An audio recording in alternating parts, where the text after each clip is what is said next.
नमस्कार, मैं राहुल यादव। स्वागत आपका इस चैनल पर। हाजिर हूं इजराइल, फिलिस्तीन, लेबनान, मिडिल ईस्ट, ईरान और इसके बहाने सारी दुनिया की खबरें लेकर।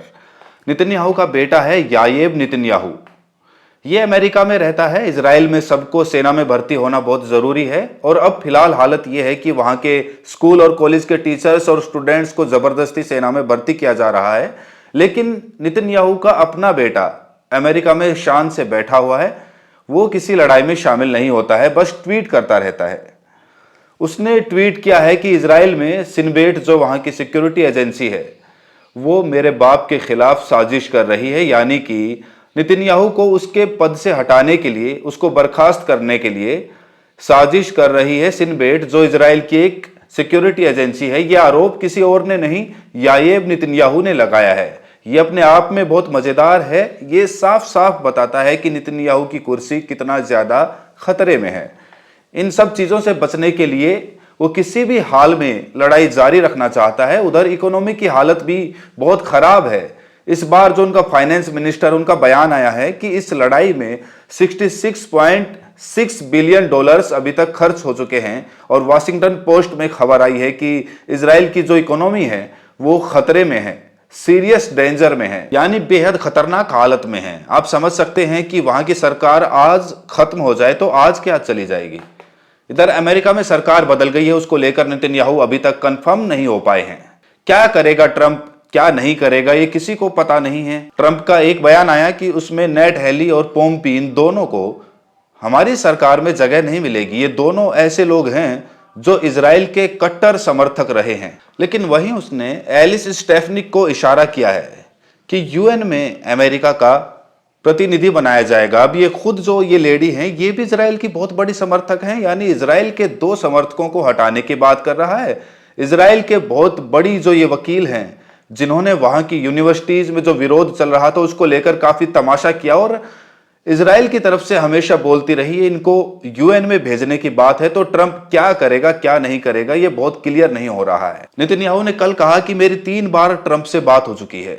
अब आप दिन में 3 बार ट्रंप से बात करते हैं जब आप हड़बड़ाए रहते हैं, जब आपके समझ में नहीं आता कि क्या करना है। गजा में आप देखिए, गजा में लगातार तबाही जारी है। कल एक फैमिली हाउस को, एक घर में हमला किया गया। उस फैमिली के 16 लोगों को मार दिया गया, जिसमें बच्चे भी हैं, जिसमें औरतें भी हैं। यूनाइटेड नेशंस की जो रिपोर्ट आई थी, मैंने आपको बताया था कि 70% से ज्यादा जो लोग मारे गए हैं उनमें महिलाएं हैं, औरतें हैं, बच्चे हैं, इस तरह के मासूम हैं।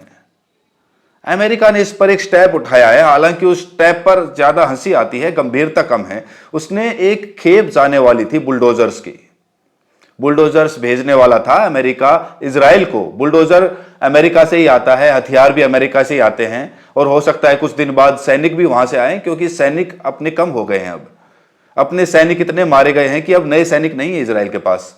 तो अमेरिका ने बुलडोजरों की उस खेप पर रोक लगा दी है। उन्होंने कहा है कि गजा में जिस तरह की आप तबाही कर रहे हैं उसको देखते हुए हम बुलडोजर नहीं दे सकते। यूनाइटेड नेशन सिक्योरिटी काउंसिल की मीटिंग होने वाली है और पूरी उम्मीद है कि उसमें यह कहा जाएगा कि गजा में अकाल जैसी स्थिति है, वहां पर भूख के मारे लोग मर रहे हैं, खाना अवेलेबल नहीं है। अब नेतन्याहू इस बात से डरा हुआ है कि अगर ये वहां पर फैसला आ जाता है कि खाना वहां पर नहीं है, लोग भूख से मर रहे हैं, तो फिर वहां इंटरनेशनल एजेंसीज, अकेले यूएन ही नहीं, दूसरे मुल्क भी ये कह सकते हैं कि हम वहां पर राहत का काम, इमदाद का काम हम देख लेंगे, हम वहां पर लोगों को खाना मुहैया कराने का काम करेंगे। और तब सारी दुनिया के सामने जो पहले ही नंगा हो चुका है इजराइल, वो और नंगा होकर आ जाएगा। और जब तबाही की वो तस्वीरें सारी दुनिया के सामने आएंगी, तो एक कश्मकश में नेतन्याहू हैं। मुझे नहीं लगता कि ट्रंप ने अभी कुछ भी क्लियर किया है, लेकिन एक कश्मकश है जिस तरह से अभी बुलडोजर कैंसिल हुआ है।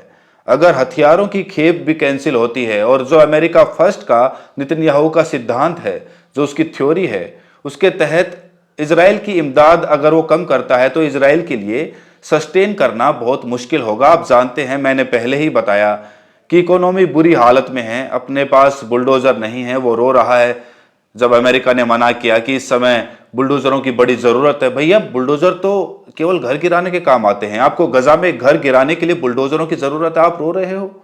किसी का घर गिराकर पूरा का पूरा शहर बर्बाद करके आप अपनी सिक्योरिटी कहीं से भी स्थापित नहीं करते हो। अब तो हालत ये है कि इजराइल का अपना अखबार खारिज कह रहा है कि वहां पर जेनोसाइड चल रहा है। विकिपीडिया में जेनोसाइड इन गजा करके एक अलग से पेज बन गया है जो ये बात साबित कर रहा है कि वहां पर जो कुछ चल रहा है वो जंग नहीं है।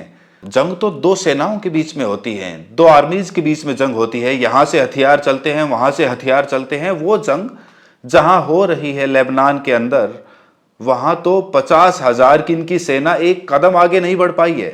अभी आज खबरें आ रही थी जो कंफर्म नहीं है कि इनकी आर्मी ने कहा है कि हम अपनी जंग को और ज्यादा बड़ा करने के लिए तैयार हैं। ये बड़ा कर लें, कुछ भी कर लें, लेकिन फिलहाल तो सिचुएशन ये है कि जहां जंग चल रही है वहां तो ये एक गांव कब्जा नहीं कर पा रहे हैं। जहां नॉर्मल लोगों को, शहरी लोगों को, औरतों को, बच्चों को हवाई जहाज से बम गिराकर मारना है, वहां ये जरूर सक्सेसफुल हैं। और वहां इनको बुलडोजर चाहिए लोगों का घर गिराने के लिए।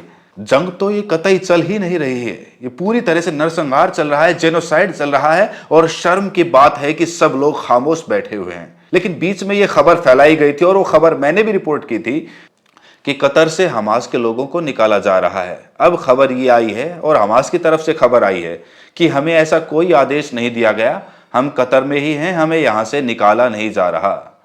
तो अब संभव है कि ये खबर जो है वो इजराइल ने प्लांट कराई हो, ये कोई बड़ी बात तो नहीं है। अब कतर अगर हमास के लोगों को बाहर नहीं निकाल रहा है तो ये अपने आप में एक बड़ी खबर है, क्योंकि ये तो तय है कि अमेरिका और इजराइल ने इसके लिए प्रेशर बनाया है। लेकिन अगर वो प्रेशर नहीं मान रहा है तो ये बड़ी बात इसीलिए है क्योंकि बार बार मुझे ऐसा लग रहा है कि आवाम का जो प्रेशर है वो कहीं ना कहीं हुक्मरान के काम करने का तरीका बदल रहा है। अभी आप देखिए, टर्की में एक बहुत बड़ा जुलूस निकला फिलिस्तीन के समर्थन में। आप अगर इन मुल्कों को छोड़ दीजिए, थोड़ा नीचे चलिए मोरक्को में, तो हुआ ये था कि स्पेन ने अमेरिका के जिस जहाज को डोक देने से मना कर दिया था, मोरक्को ने उसको डोक दिया था। वहां पर उसकी जहाज रुकी थी जो इजराइल के लिए हथियार लेकर जा रही थी। मोरक्को में हजारों लोग रातों रात सड़क पर आ गए इसके मुखालिफत करने के लिए, और ऐसा एहतजाज हुआ जिससे मोरक्को की गवर्नमेंट को भी ये सोचना पड़ा कि क्या हम आगे लगातार अमेरिका के जो हथियार लेकर जहाज आ रहे हैं उनको यहां डोक दें। क्योंकि सबसे बड़ा डर यही होता है कि अगर अवाम सड़क पे आ गई, अगर अवाम के अंदर गुस्सा भरता रहा तो हुक्मरान की कुर्सी सरकने में बहुत ज्यादा टाइम नहीं लगता। आगे जैसे जैसे डेवलपमेंट्स होंगे मैं आपको लगातार बताता रहूंगा। एक अपील जो मैं करता ही रहता हूं, करूंगा ही, क्योंकि आपसे नहीं कहूंगा तो किससे कहूंगा। अगर आपको वाकई लगता हो कि मैं जो वीडियोस बनाता हूं इजराइल पर वो बाकी लोगों से थोड़ा अलग है, रिसर्च है, बाकी सारा कुछ है, अगर आपको लगता है कि आपकी आवाज़ मैंने हमेशा उठाई है तो हमारे साथ जुड़िए, हमारे वीडियोस दूर तक पहुंचाने में मदद करिए।